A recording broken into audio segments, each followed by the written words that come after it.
Okay, guys, so we're gonna go over chapter 2 very quickly, La Familia. And after I'm done with this video, I'm gonna post the assignment for chapter 2. So in this unit, we're gonna learn how to identify members of the family, how to introduce members of the family, state the names of the family members, and learn numbers 1 to 20. All right? So the first thing we're gonna go is over la lectura La Familia Marquez. Hola amigos, ¿cómo están? Hoy voy a presentar a la familia Marquez. Fernando es el padre, which means Fernando is the father. Teresa es la madre, the mother. Eduardo es el hijo, Eduardo is the son. Conchita es la hija, and Paquito es el hijo. Hay 5 personas en la familia Marquez. Hay in Spanish means there is or there are, okay? So hay 5 personas en la familia Marquez. So there are 5 people in the Marquez family. Hay el padre, la madre, los 2 hijos y una hija. So there are the father, the mother, and the 2 boys and a girl. Oh, there is the father, comma, the mother, los 2 hijos. It really depends on the word that comes after I. If it's a singular word, then it's there is. But in this case, it's cinco, so it would be there are 5. Conchita es la hermana de Eduardo y Paquito. Eduardo y Paquito son los hermanos de Conchita. Es una familia feliz. ¿Y cuántas personas hay en tu familia? ¿Cuántas? Like we had mentioned before, to ask somebody how much or how many, you ask them cuántos or cuántas. It's cuantas because the word that follows personas is actually a female plural word, okay, feminine plural. So cuantas personas, how many persons? I. We're just talking about persons, plural. I in this case would mean there are. So how many people, how many persons there are in tu familia, your family? So how many people are there in your family? That's what this question asks. How many people are there in your family? And then the other one says quiénes son. So who are they? All right, we'll get to that later. So here we have a list of words to learn for this section. Los padres means parents, el padre is father, el hijo is son, and the rest of the words, brother, happy mother, daughter, sister, introduce. All these words are here, okay? So now we're gonna examine the listening exercise, okay? So let's follow along. Fernando es la Fernanda es madre la de madre de Conchita. Conchita. Is this true or is it false? Fernando es la madre de Eduardo Conchita. es el hermano de Paquito. Eduardo is Paquito's brother. Is it true or is it false? Conchita es el hijo de Teresa. Paquito es la hermana de Fernando. Teresa es la madre de Eduardo. Conchita es la madre de Paquito. Okay, so now we're gonna examine some of the stuff. It says, for example, Fernando es la madre de Conchita. Is Fernando Conchita's mother? No, that is false. Why? Because if we scroll up, we'll see that Fernando es el padre. Fernando is the father. Eduardo es el hermano de Paquito. Is Eduardo Paquito's brother? Yes, why? Because Eduardo es el hijo. He's a son, he's the son, and Paquito is the son. So if the 2 of them are sons and they're brothers, okay? So that would be true. Conchita es el hijo de Teresa. No, Conchita es la hija. So that's false. Paquito es la hermana de Fernando. Hermana means sister because it's feminine, so that would be false. Paquito is actually Fernando's son, the youngest son, so that's false. Teresa es la madre de Eduardo. This is Eduardo. Is Teresa his mother? Yes, Teresa es la madre. Yes. Conchita es la hermana de Paquito. That is also true. Okay, so as we move down to the next exercise, we're gonna match the names of the Marquez family with the correct description. Okay, so the father, who is the father in this case? The father would be Eduardo. Then we have the hija. So you know this is, as we've gone over the words before, I want you guys to fill out this box for me. Who is what to who? Okay. All right.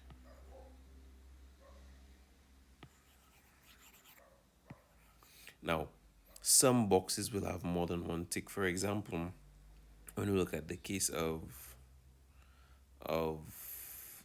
Eduardo, for example, Eduardo is both a brother and a son. Okay, just keep that in mind as you're doing for Paquito Conchita, Paquito and Conchita. So masculine and feminine. You need to know that all nouns in Spanish are either masculine or feminine, whether they refer to persons or things. When you want to refer to a person or thing using the, you must use L for the masculine and La for the feminine. Now we have gone over that before. All right, so the in Spanish can be masculine, feminine, singular, or plural. For the masculine singular, we say L. For the masculine, for the feminine singular, we say La. For the masculine plural, we say los. And for the feminine plural, we say las. Okay? That's how you say the in Spanish. Now, in Spanish, you may want to know how to say a. You may want to know how to say a in Spanish. A in Spanish is said like this. So, a in Spanish is actually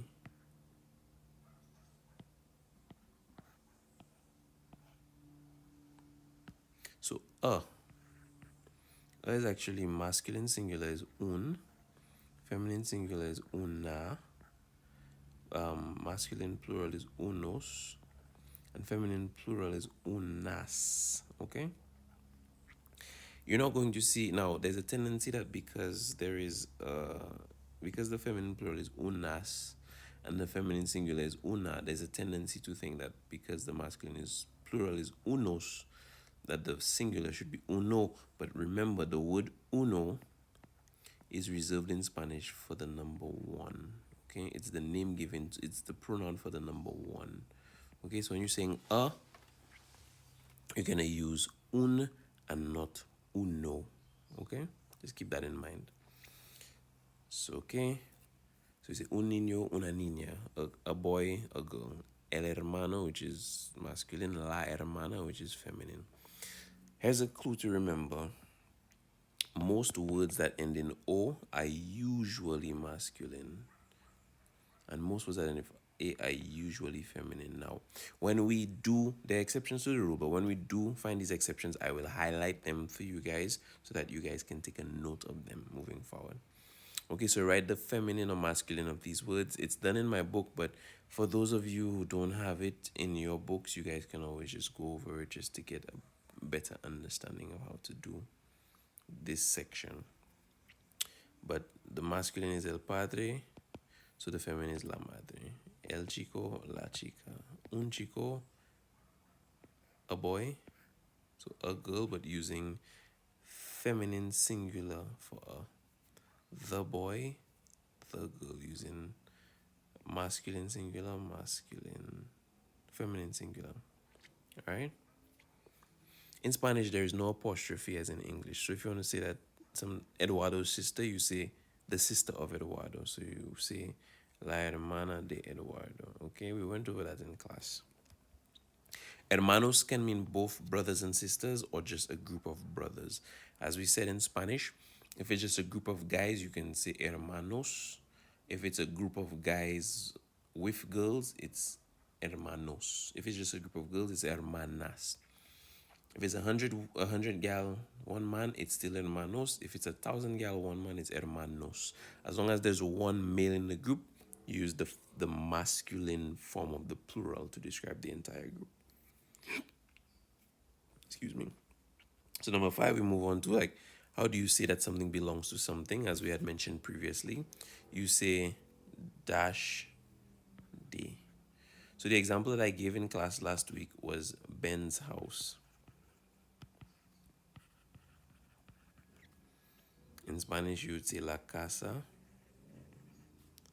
de Ben. And just remember that when you're saying that something belongs to something in English, you can use an apostrophe S. There's no apostrophe that exists in Spanish. So you would actually say de, and then the thing that it belongs to, or the person that it belongs to, the possessor comes after the de. So it's of. De means of or from. Okay? In this context, we're looking at it to mean of.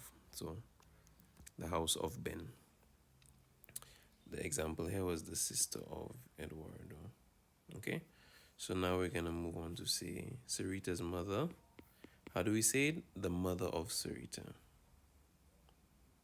Okay? Carlos's sisters. How do we say it? The sisters, plural, of Carlos. How do we say the sisters, plural? Sisters. First, we start off by saying, how do we say sisters? How do we say sister in Spanish? The word for sister is hermana. Great. How do we say sisters? Plural, you just add an S. Hermanas. But remember, we have to say the sisters of. How do we say the sisters? We know hermanas is feminine plural, so we would have to use a feminine plural article to mean the. So we would use las. So las hermanas de Carlos. Okay? Fernando's father, Maria's parents. How do you say parents in Spanish? Padres. How do you say that something belongs to something? You expand the sentence by saying the parents of Maria. Okay? Number 3 is the son of Juanita. Number 6 is the brother of Paquito. So I want you guys to write that. Practice doing that. Okay? Ejercicio para escribir y hablar. Draw a picture of your family, write the Spanish words for each person, and introduce them to your friend. You're going to need these words. Okay? So we can take care of that in class briefly before we move on to the second chapter. The third chapter, sorry. But here is just an example. Okay? So, naming your family members. ¿Cómo se llama tu padre? Se llama Pacheco. What is your father's name? Now, we've gone over the verb llamarse in chapter 1. Okay? So, when asking what somebody calls themselves, you say, ¿Cómo se llama? ¿Cómo se llama tu padre? The tu here signifies possession. So, your father. ¿Cómo se llama tu padre? How does he call himself, your father? Or how does your father call, more grammatically correct, how does your father call himself? But you learn the expression as ¿Cómo se llama tu padre? The subject can be included or it can also be left out, but I do encourage you guys at this stage to make sure that you make the effort to include the subject. Remember, it's L with an accent because that means he. When you're asking plural, you're going to say ¿Cómo se llaman? So I want you guys to note something here, okay? When you're asking about somebody, what does somebody call themselves? You can either use the singular form, ¿Cómo se llama? So, like you're speaking about something third party, whether it be a person or an object. Well, not an object, an object cannot call itself something. But a person, you want to know what that person calls himself, you use the third person singular form of the question. When you're asking for a third party, but more than one person, you use the third person plural form, which is say a man. Okay? Remember that. What are your brothers and your sisters' names? ¿Cómo se llaman tus hermanos? This can also mean what are just your brothers' names, a group of brothers. Okay? Or it could mean a mixed group of brothers and sisters. Or it could mean 100 sisters and one brother. Okay? Once it's a mixed group. So, Tito Gati, answer these questions about your family. ¿Cómo se llama tu padre? ¿Cómo se llama tu madre? ¿Cómo se llaman tus padres? ¿Cómo se llama tu hermano o hermana?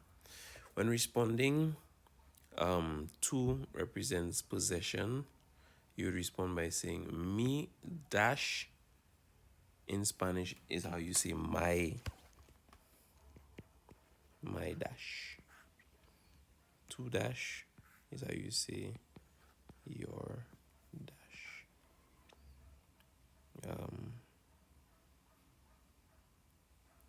At least for now, we'll just do mine and yours. And remember, if it's plural, it has to agree. So you'll be saying mis dash or tus dash, okay? Which will mean my or your, but it'll be plural objects. All right? It'll be plural. So for example, tu padre. Tu padre. Sorry, mi padre means my father. All right?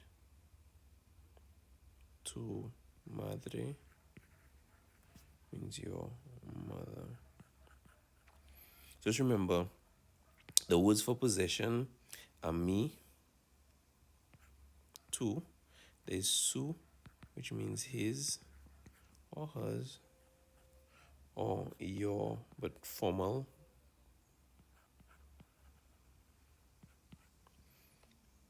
And then for our, we'll get to that a little bit later because it's a little bit more confusing. But just remember that when you're using this form to find out about the possession of an object, the object usually comes right after. So tu something, me something, su something after. So su casa means his house. I'm not sure if you guys have ever heard this expression in Spanish. Mi casa es tu casa. Also remember the tu here is tu without an accent, okay? Tu without an accent means your. Tu with an accent means what? It means you. Okay? So, like I said, me dash, tu dash. So, the object that is being taken possession comes after the possessive word. So, my house is your house. Okay? Mi casa es tu casa. So, say the names of these persons using se llama or se llaman correctly. Now, remember what I said, when you're directing third person singular, when you're talking about somebody third person, you would use se llama. And when you're doing it plural, when it's third party but it's plural, you'd use se llaman. Okay? Okay, so then we're gonna move on to the diálogos. Okay? Buenos días, Pedro. Buenos días, Conchita. ¿Cómo estás? Muy bien, gracias. ¿Y tú? Bien, gracias. ¿Cómo están tus padres? Mi mamá y mi papá están bien, gracias. ¿Y tus padres y tu hermana cómo están? Muy bien, gracias. Hasta luego, Pedro. Hasta la vista, Conchita. Now she said, Pedro asked, ¿Cómo están tus padres? Why ¿Cómo están? Because it's plural. We went over that in chapter 1. He would say, ¿Cómo estás? Because he's actually talking to her. So if he included the subject, ¿Cómo tú estás? Okay? Okay. The next dialogue. Track 14. Hola, Elena. Hola, Teresa. ¿Qué tal, Elena? No muy bien, regular, gracias. ¿Y tú qué tal, Teresa? Bien, gracias. ¿Cómo están tus hijos, María y Orlando? Mis hijos están bien, gracias. ¿Y tus hijos, Eduardo, Conchita y Paquito, cómo están? Muy bien, gracias. Adiós, Elena. Chao, Teresa. Track 15. Okay. So these were two mothers having a quick conversation. It was Teresa and Elena. Right here, Teresa asked Elena how she's doing. She said she's not doing too good. She's regular, but thank you for asking. Thank you. And she's like, ¿Y tú qué tal, Teresa? And how about you? She's like, I'm doing good. How are? ¿Cómo están? Why ¿Cómo están? Because she's talking about tus plural, hijos plural. So, ¿Cómo están tus hijos? Mis hijos están bien. Remember, she asked the question, your dash. So you respond by saying my dash. So your children. And she respond by saying my children. So that's why she changed tus hijos here into mis hijos when she was responding. Okay? Palabras para aprender. As we went over, more words to learn. Parents, mother, children, etc., etc., etc. So listen to the dialogues again and repeat after the speakers. All right? I want you guys to practice saying what they're saying. 15. Buenos días, Pedro. Buenos días, Conchita. ¿Cómo estás? Muy bien, gracias. ¿Y tú? Bien, gracias. ¿Cómo están tus padres? Mi mamá y mi papá están bien, gracias. ¿Y tus padres y tu hermana cómo están?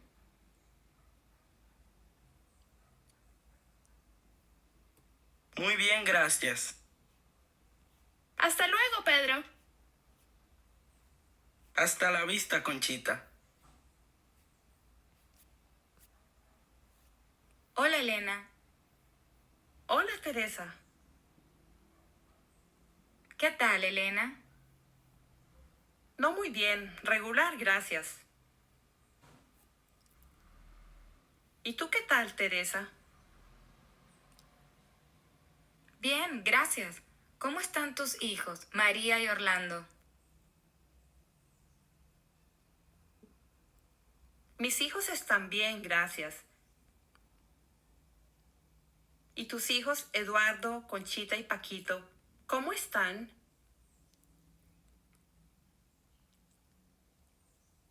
Muy bien, gracias. Adiós, Elena. Chao, Teresa. Now, the reason why I wanted you guys to listen and repeat after the speakers is that it gives you an opportunity to say the Spanish, to vocalize the Spanish, to say it how they say it, to get accustomed to rolling your R's and the way that it sounds and the way that it sounds leaving your mouth. So that's important. So for those of you who didn't, you can always rewind the video, go back to do it again, all right? But for the others, we're continuing. So, ejercicio para leer y escribir. Read the dialogues again and see whether the following statements are true or false. Okay, the dialogues from here, these dialogues here. All right, dialogue 1 and dialogue 2. And then you answer these questions, okay? Great. So, to make words plural, we saw earlier that the is el or la, which is singular, masculine or feminine. If we want to talk about more than one thing or person, we must use the plural form, so los or las. Okay? So we spoke about that a while ago. To make the plural of nouns, you add s to words ending in a vowel and es to words ending in a consonant. So remember that, guys. Words ending in a, e, I, o, u, you just add an s. Okay? For example, a word ending with a would be hermana. To make it plural, hermanas.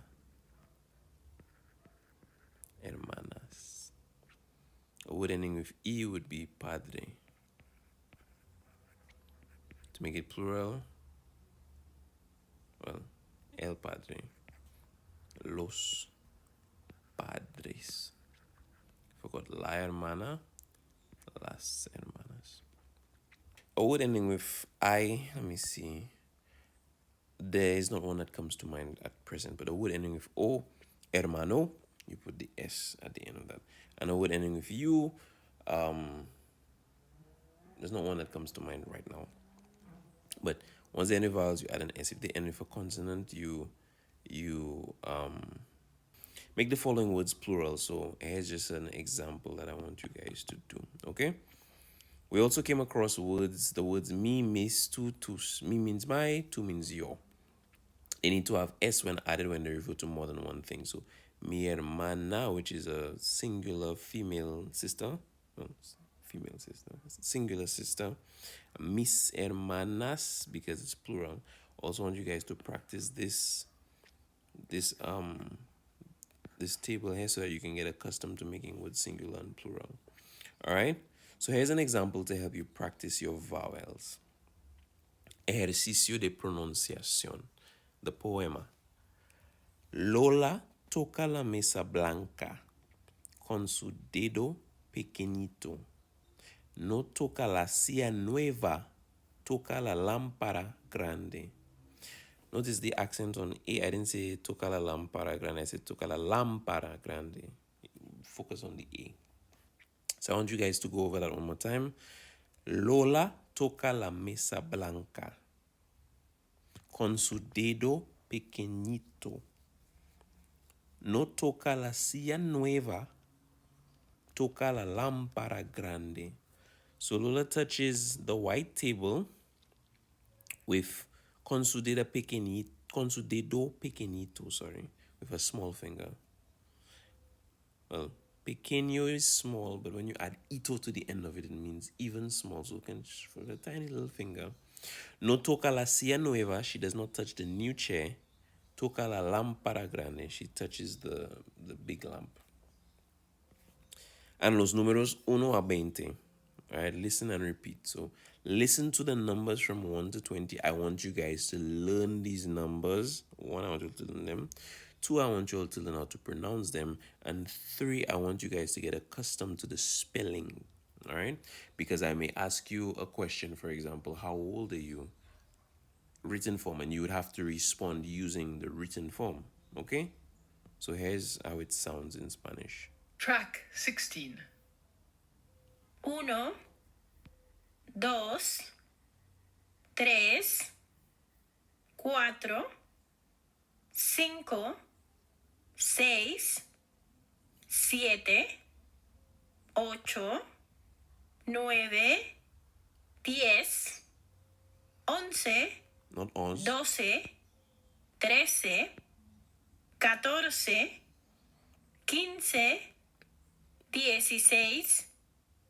15, 16, 17, 18, 19, 20. Tracks. Now, the thing about Spanish is, remember in the first chapter, we did the letters of the alphabet and the sounds of the letters of the alphabet. Once you understand the sounding of the letters, it makes it easier for you to know how to spell. For example, the word 9 is nu, e, v. Remember, E has a sound that sounds like E. So nu, e, v. The A's. All right, diez. Okay, let's go to this one, for example. On say. Remember, the E has an A sound, so on say. Once A. D A C ocho. D A, remember it has the sound of A. C siete. 17. All right.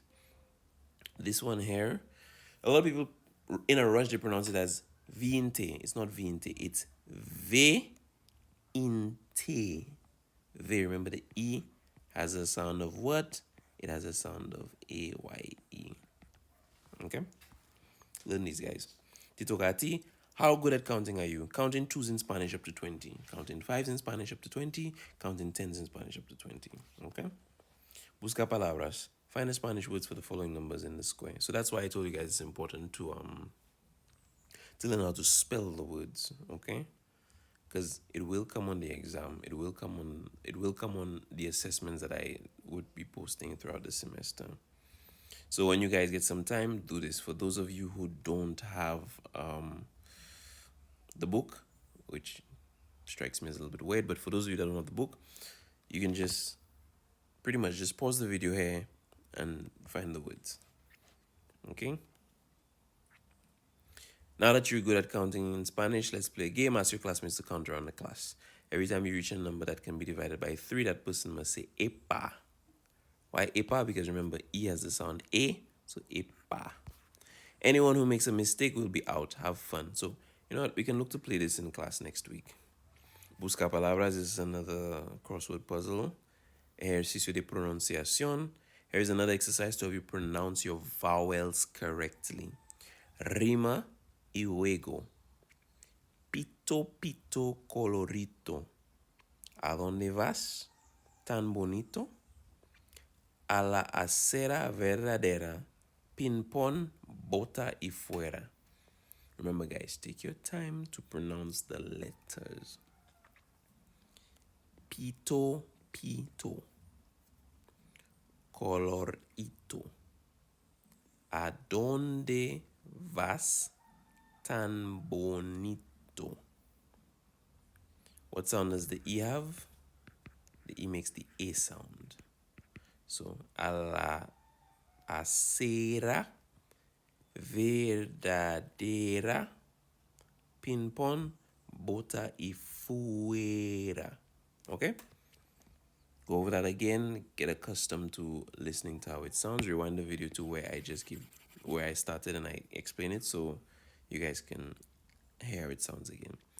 Use one sentence to respond in Spanish to the following situations, okay? So I want you guys to go over this one, number 15, number 16. I want you guys to just get familiar with it. I'm not gonna ask you all to do a project, but get familiar with it. It allows you guys to have a better understanding of the Spanish. And with that, we're on the last page, which is the nota cultural.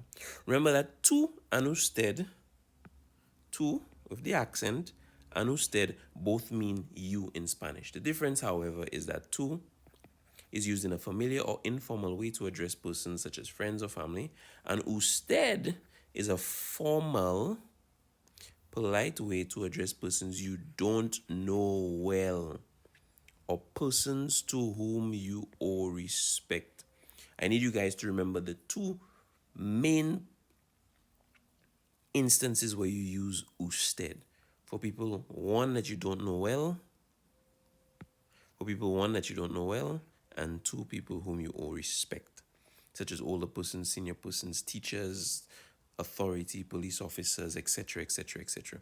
Ustedes is the plural form of both tú and usted, all right? Great. Ustedes means you, but it means you plural. It's the plural form of tú with the accent, which means you. And it is the plural form of usted, which means you, but formal. Spanish double surnames. Spanish persons usually use the surnames of both parents. This double surname is derived from the first surname of the father and the first surname of the mother. The surname of the father comes before the surname of the mother. For example, if Marquez's surname before marriage was Gomez, the children's surname would be Marquez Gomez. Therefore, Eduardo's name would be Eduardo Marquez Gomez. The way that works in Spanish, guys, is that because the child leaves the mother, that's the explanation that I was given. Because the child leaves the mother last, then the mother's last name is at the back of the child. So, for example,